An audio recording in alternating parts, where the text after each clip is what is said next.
నమస్తే, welcome to citizens pulse. నేను మీ ఉదయ్.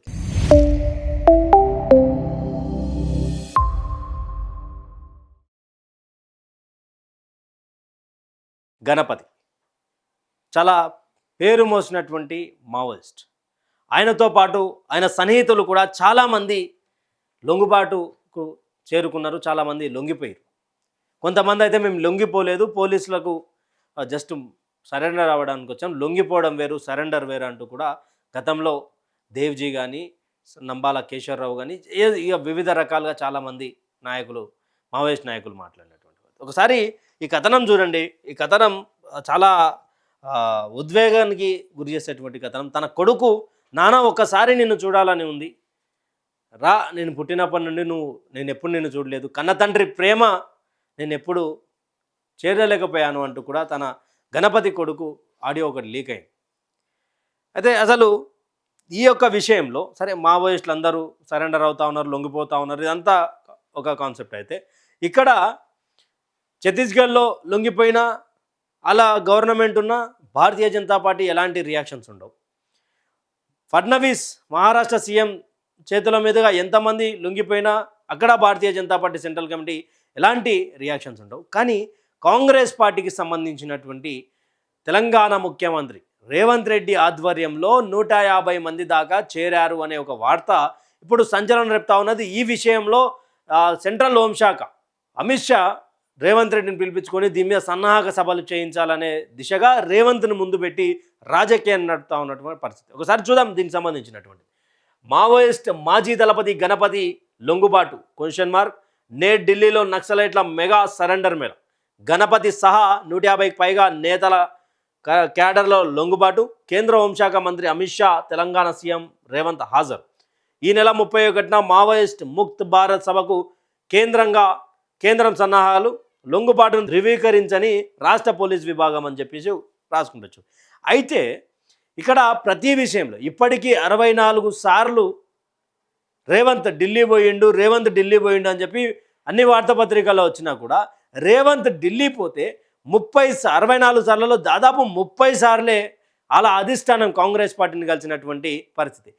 మొత్తంగా కూడా 64 సార్లు కేంద్ర మంత్రులను, ప్రధానమంత్రి గారిని, అమిత్ షా గారిని, రాజ్నాథ్ సింగ్ గారిని, ఇలా వివిధ రకాలుగా ఒక్కొక్క సమయంలో ఒక్కొక్క టైంలో ఒక్కొక్కరిని కలవడం జరిగింది. ఇవన్నిటి కూడా ఇక్కడ మావోయిస్ట్ ఎవరైతే ఉన్నారో ఇప్పుడు సన్నాహక సభల కోసం రేవంత్ని పిలిపించడం, అదేవిధంగా ఆ మావోయిస్ట్ ధృవీకరించలేదు ఇంకా, అయినా కానీ రేవంత్ అక్కడ అమిత్ షాతో కలిసి ఉన్నటువంటి ఫోటో 31వ తారీఖు రోజు ఇది జరగాలి అని చెప్పి సన్నాహక సభల గురించి మాట్లాడడం. ఇక్కడ ఆపరేషన్ కగార్ పేరుతోటి మొదలైనటువంటి నక్సలైట్ల మీద ఏరివేత, అటు ఢిల్లీలో ఉన్నప్పుడేమో రేవంత్ సైలెంట్గా ఉండడం, తెలంగాణ రాష్ట్రానికి రాగడం వ్యతిరేకించడం, మళ్ళీ అక్కడ అమిత్ షా దగ్గరికి పోగానే ఎస్ లొంగిపోతూ ఉన్నారు, అదంతా బాగున్నది. తెలంగాణ ప్రభావం నక్సలైట్ల మీద చాలా తక్కువ. ఛత్తీస్గఢ్ కావచ్చు, ఒడిస్సా కావచ్చు, ఈ ఏరియా ప్రాంతం అంతా బలమైనటువంటి నక్సలైట్ దండు ఉంటుంది, దానికి సంబంధించినటువంటి కమిటీ ఉంటుంది. తెలంగాణలో చాలా తక్కువ. ఒకప్పుడు ఉండే సాంబశివుడు టైంలో, ఆ తర్వాత చాలామంది నక్సలైట్లా ఉన్నటువంటి తరుణంలో ఉండేది. వాళ్ళందరూ 2004 వైఎస్ హయాంలోనే లొంగిపోవడం జరిగింది. ఇప్పుడు ఇక్కడ సంచలనం రేపేది ఏంటి అంటే, రేవంత్ ప్రతిసారి ఢిల్లీ పోయినప్పుడు బీజేపీని కలవడం వెనుక మర్మం ఏంటి? రేవంత్ను పెట్టి భారతీయ జనతా పార్టీ ఏమైనా క్రియాశీలక పాత్ర పోషిస్తుందా? ఆయన వెనుక ఏమైనా రాజకీయం చేస్తూ ఉన్నదా అంటే అవుననే సమాధానం అనిపిస్తున్నాయి. లేదు, ఒక రాష్ట్ర ముఖ్యమంత్రిగా కేంద్ర కమిటీని కలవడం, కేంద్ర మంత్రులను కలవడం ఆనవాయితీ అని చెప్పి కొంతమంది మాట్లాడుతూ ఉన్నారు. గతంలో ఏనాడు కూడా కేసీఆర్ సెంట్రల్ మినిస్టర్స్ తోటి, సెంట్రల్ హోంశాఖతోటి, సెంట్రల్ ఉన్నటువంటి వివిధ రకాలైన మినిస్టర్లతోటి కలవడం చాలా తక్కువ. ఇంతగానం ఎప్పుడు లేకుండా ఇక్కడ 1,00,000 ప్రశ్నలకు 1,00,000 ఆన్సర్లు దొరకనటువంటి పరిస్థితి. అయితే ఇక్కడ ఇంకో విషయం ఏంటంటే, అమిత్ షా రేవంత్ రెడ్డి సమక్షంలో 150 మంది లొంగిపోతా ఉన్నారు అనేది. అంటే ఒక ముఖ్యమంత్రిగా ఫడ్నవీస్ తన రాష్ట్రంలోనే ఆయన లొంగిపోయినటువంటి మావోయిస్టులను ఆహ్వానించారు. ఛత్తీస్గఢ్లో అదే జరిగింది, ఒడిస్సాలో అదే జరిగింది. ఇప్పుడు ఎందుకని రేవంత్ బీజేపీ సమక్షంలో, అమిత్ షా గారి సమక్షంలో లొంగిపోయేటువంటి మావోయిస్టులను తీసుకొస్తున్నారా అంటే దానికి సంబంధించి వివిధ రకాలుగా కాంగ్రెస్ పార్టీని భయపెట్టడానికి నేను భారతీయ జనతా పార్టీతో అనుకూలంగా ఉన్న నాకు గనుక కాంగ్రెస్ అధిష్టానం ఎలాంటి అవాకులు చెవాకులు చేసినా నేను పార్టీకి దూరం అయ్యే అవకాశం అనే సంకేతాలు ఏమైనా ఇస్తున్నాడా అంటే అవుననే సమాధానాలు వినిపిస్తున్నాయి. ఇప్పుడు దీనికి నిదర్శనం ఏంది అంటే రేవంత్ హైడ్రా పేరుతో తెలంగాణ రాష్ట్రంలో ఇచ్చినటువంటి గ్యారెంటీలు ఏవైతే ఉన్నాయో ఆ గ్యారెంటీలను అమలుపరచకపోవడంతో నిరుద్యోగులకు అదే అశోక్ నగర్లో రాహుల్ గాంధీ ఇచ్చినటువంటి మాటల మీద ఆయన ఇప్పటి వరకు మాట్లాడకపోవడం, రేవంత్ ఏది అడిగితే అది కట్టబెట్టడం, రీసెంట్గా వేం నరేందర్ రెడ్డికి రాజ్యసభ సీట్ రావడం, ప్రియాంక గాంధీ సిఫార్సు చేసినటువంటి చెల్లా వంశేందర్ రెడ్డి ఎవరైతే ఉన్నారో చెల్లా వంశేందర్ రెడ్డిని కాదని రేవంత్ ఆప్తమిత్రుడు ఆత్మ అయినటువంటి వేం నరేందర్ రెడ్డికి ఇవ్వడంపై కూడా పెద్ద చర్చ సాగుతూ ఉన్నది. ఒరిజినల్ కాంగ్రెస్ నేతలను కాదని ఈరోజు రేవంత్కి ఇస్తున్నారు. అంటే రేవంత్కి అధిష్టానం భయపడుతుందా? గతంలో వైఎస్ఆర్ కేవీపీ రామచంద్రరావు స్నేహం కూడా ఇలానే ఉండే. వైఎస్ఆర్ ఏకంగా అధిష్టానాన్ని గొంతు మీద కాలేసి నేను ఇచ్చినటువంటి లీస్టు ప్రకటించండి, లేదా మీ యొక్క లీస్టు మాకు సంబంధం లేదు, మేము అక్కడ ఆ యొక్క నియోజకవర్గాల్లో మా క్యాండిడేట్లు రెబల్గా పోటీ చేస్తారని అధిష్టానానికి షాక్ ఇచ్చినటువంటి సమయం అది.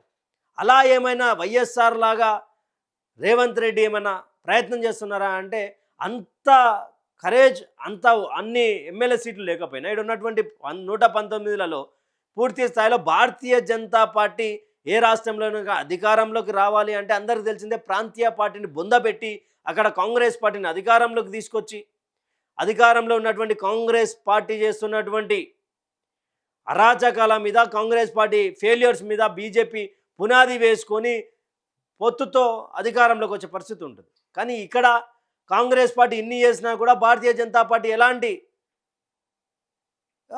ధర్నాలు కానీ ఆందోళన కానీ చేయట్లేదు. ఎప్పుడో ఒకసారి ఒక విషయంలో మాట్లాడడం, తర్వాత అందరు నాయకులు సైలెంట్ అయిపోవడం. అదే బీఆర్ఎస్ పుంజుకుంటా ఉన్నది. ఇప్పుడు తెలంగాణ రాష్ట్రంలో ఉన్నటువంటి భారతీయ జనతా పార్టీ నాయకుల మీద నమ్మకం లేక రేవంత్ రెడ్డిని సంఖలో ఇరికించుకునే ప్రయత్నం చేస్తుందా బీజేపీ అంటే ఎన్నో సమాధానాలు రాజకీయ విశ్లేషకుల నుంచి వస్తూ ఉన్నాయి.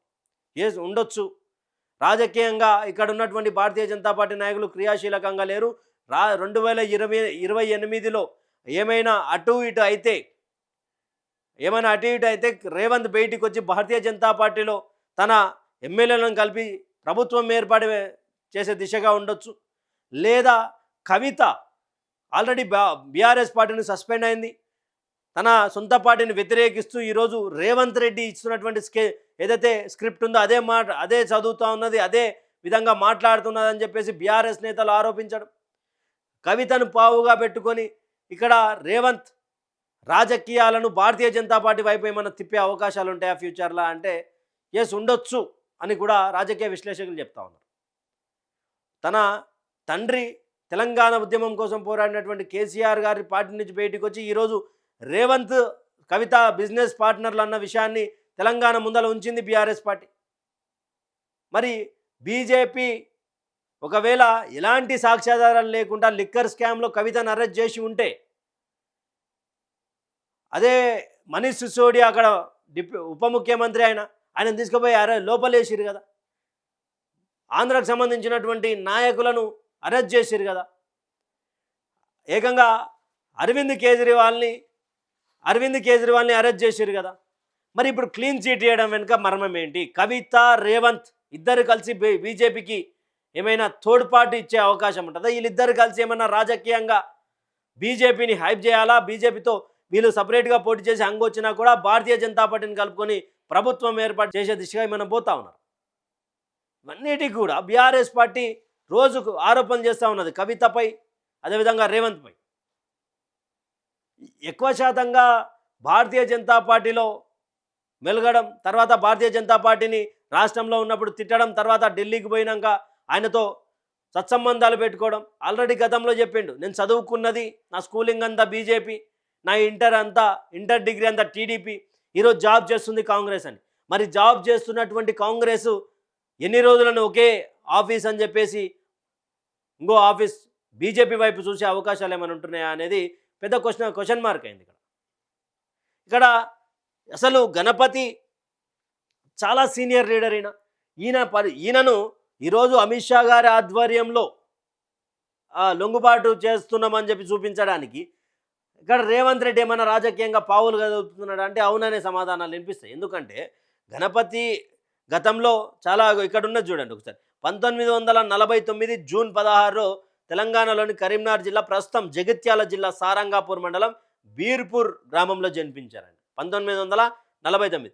ఎప్పుడు 1970 ప్రారంభం వరంగల్లో ఉన్నత విద్య చదువుతున్న సమయంలో మావోయిస్టు నేతలు కొండపల్లి సీతారామయ్య, నల్ల ఆదిరెడ్డిల పరిచయంతో విప్లవ భావజాలం వైపు ఆకర్షితులయ్యారు. 1976లో ఉపాధ్యాయ వృత్తిని వదిలి పూర్తిగా అండర్ గ్రౌండ్ అజ్ఞాతంలోకి వెళ్ళారు. పీపుల్స్ వార్ గ్రూప్లో క్రియాశీలక సభ్యుడిగా పనిచేశారు. తర్వాత ఈయన మీద అటాక్ కూడా జరిగినాయి. అంటే చాలా చాలా చాలా సీనియర్. ఈయనని అమిత్ షా దగ్గరికి తీసుకెళ్ళి లొంగుబాటు పరచడం, అంటే లొంగిపోయేటట్టుగా సరెండర్ చేయించడం వెనుక కూడా ఎన్నో ప్రశ్నలు తావలేస్తున్నాయి. అంటే వీటి వెనుక ఈ యొక్క మా ఆపరేషన్ కగారు అయితే ఆగదని చెప్పి డైరెక్ట్ చెప్పారు. నక్సల్ నిర్మూలం చేయడానికి మేము సిద్ధం అని చెప్పేసి అమిత్ షా గట్టిగానే మాట్లాడుతున్నారు. కానీ రేవంత్ రాజకీయం వెనుక చక్రం తిప్పుతున్నది రాహుల్ గాంధీ లేక అమిత్ షా? ప్రతిసారి బీజేపీ వైపు ఢిల్లీకి పోయినప్పుడు మళ్ళీ ఏమన్నా ఢిల్లీకి ఇన్నిసార్లు పోతా ఉన్నాడు, ఇంతమంది మంత్రులను కలుస్తూ ఉన్నాడు, కానీ ఏ రోజు తెలంగాణకు రావాల్సినటువంటి ఫండింగ్ రావట్లేదు కదా. 24,000 కోట్లు రావాల్సినటువంటి సమయంలో ఇప్పుడు 4,000 కోట్లే వచ్చింది లాస్ట్ టైం బడ్జెట్. అలాగా తెలంగాణ రాష్ట్రానికి బడ్జెట్ తేవడంలో విఫలమైపోయినటువంటి రేవంత్ కాంగ్రెస్ని మేనేజ్ చేస్తూ ఉన్నాడా లేకపోతే బీజేపీకి సపోర్ట్ చేసే ప్రయత్నం చేస్తూ ఉన్నాడు? ఈ యొక్క విషయంలో మీ కామెంట్ సెక్షన్లో కామెంట్ చేయండి. Thank you for watching. Stay tuned with citizens pulse.